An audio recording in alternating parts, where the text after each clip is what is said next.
ಮಾತಾಡ್ತಿಲ್ಲ ಅಂದರೆ ಕೊಡವಲ್ಲ ಅವನು. ಇಲ್ಲ ನಾ ಹೇಳಿನಿ ಅಂತಾನೆ ಬರೀ ಅವನು. ನಾಳೆ ಏನು ಕಿಸಿತಿ ಇಲ್ಲಿದ್ದ ಅಂಗಡಿಲ್ಲ ಏನಿಲ್ಲ ಏನು ಕಿಸಿತಿ? ನಾಳೆ ಬೆಳಗ್ಗೆ ಹೋಗಿ ಎಲ್ಲ ವ್ಯವಸ್ಥೆ ಮಾಡ್ಕೊಂಡ್ರೆ ಆಗಲ್ಲ. ನಾಳೆ ಬೆಳಗ್ಗೆ ಹೋಗ್ಬಿಡ್ರಪ್ಪ ನೀವು ಅಂಬಿಕಾ ಹೋಗ್ಬಿಡ್ರಿ, ರೂಮ್ ತೊಗೊಂಡಿರ್ರಿ. ಎಲ್ಲರೂ ನಾಳೆ ಸಾಯಂಕಾಲನೇ ಬರೋದು ಹೋಗೋದು. ಅದೇ ಮತ್ತೆ ನೀವು ಹೋಗ್ಬಿಡ್ರಿ ಒಂದು ಕಾರ್ ತೊಗೊಂಡು.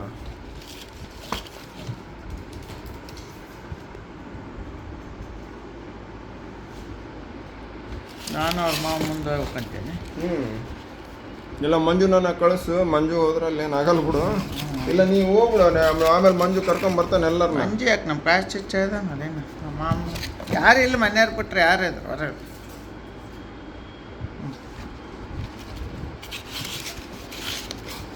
ಹೌದು ಚೀಟಿ ಅಲ್ಲೂ ಆಮೇಲೆ ಆಯ್ತು. ಮಂಜು ಬಸ್ ತೊಗೊಂಡೋಗಂತಾನ ಆತ ಸಣ್ಣ ಬಸ್. ಎಷ್ಟಾಗುತ್ತೆ? 18,000 ಆಗುತ್ತಂತೆ. ನಾನು 50 ಮಂದಿ ಕರ್ಕೊಂಡು ಹೊಂಟೀನಿ ಅಂದರೆ ಅಂದೆ. ಇಲ್ರಿ ನೀವು ಗಾಡಿ ಬುಕ್ ಮಾಡೋಕ್ಕಿಂತ ಮುಂಚೆ ಹೇಳ್ಬೇಕಿತ್ತು ರೀ ಅಂದೆ.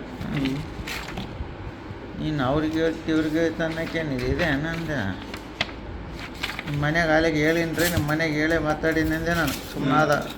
ಹಾಂ ಸರ್,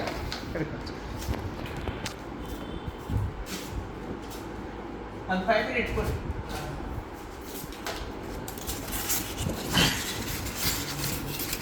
ನಮ್ಮ ಕೇಳಬಾರ್ದು, ಹೌದಲ್ಲ. ಈ ಲೋಕಲ್ ಅಂದರೆ ಏನೇನು ಮಾಡ್ಬೋದು. ಊರು ಬಿಟ್ಟು ಕರ್ಕೊಂಡು ಹೋಗಿ ಅದೆಲ್ಲ ವ್ಯವಸ್ಥೆ ಮಾಡೋಕೆ ಸುಮ್ಮನೆ ಒಳಗೆ ಒಂದು ಹಾಕು.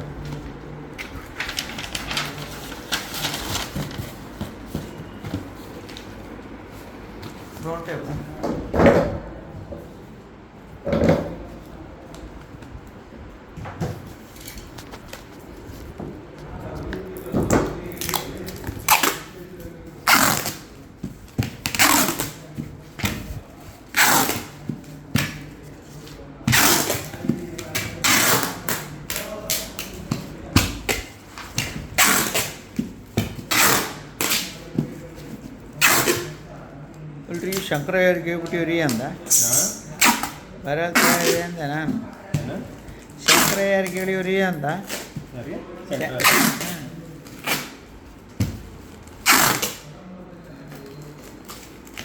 ಇವ್ರು ಲೋಕಲ್ ಮಾಡಂಗಿದ್ರೆ ನಾನು ಜಗ್ಗ ಜನ ಕರೆಸ್ತಿದ್ದೆ ರೀ, ಹೊರಗಲ್ಲ ಅಂದ. ಹೌದಲ್ಲ, ಕರ್ಕೊಂಡು ಹೋಗ್ತೀನಿ ನಾನು, ಮೇಂಟೈನ್ ಮಾಡೋಕ್ಕಲ್ಲಣ್ಣ ಅಲ್ಲಿ. ಹೌದಲ್ಲ, ರೂಮ್ ಬೇಕು ಎಲ್ಲ ವ್ಯವಸ್ಥೆ ನೋಡಿ ಕರ್ಕೊಂಡು ಹೋದಾವ ಅಲ್ಲಿ. ಇದಿಲ್ಲ ನಾನು ನಿನ್ನೆ ಹಂಗೆ ನಮ್ಮ ಮನೆ ಮೊನ್ನೆ ಅದೇ ಇಲ್ಲೇ ಕೊಟ್ರೆ ಬಸ್ ಬಿಡೈತೆ, ಇಲ್ಲೇ ಮಾಡ್ಬಿಡವೇನಂತೆ. ಮನೆ ಇದೇವ ಅಂತೇಳಿ ಹೋಗ್ತೀವಿ, ಎಲ್ಲೇ ಇದಾವೆ ಅಂದರೆ ಅಲ್ಲೇ ಮಾಡ್ತೇನೆ ನೀನಂತ ಬೈದ.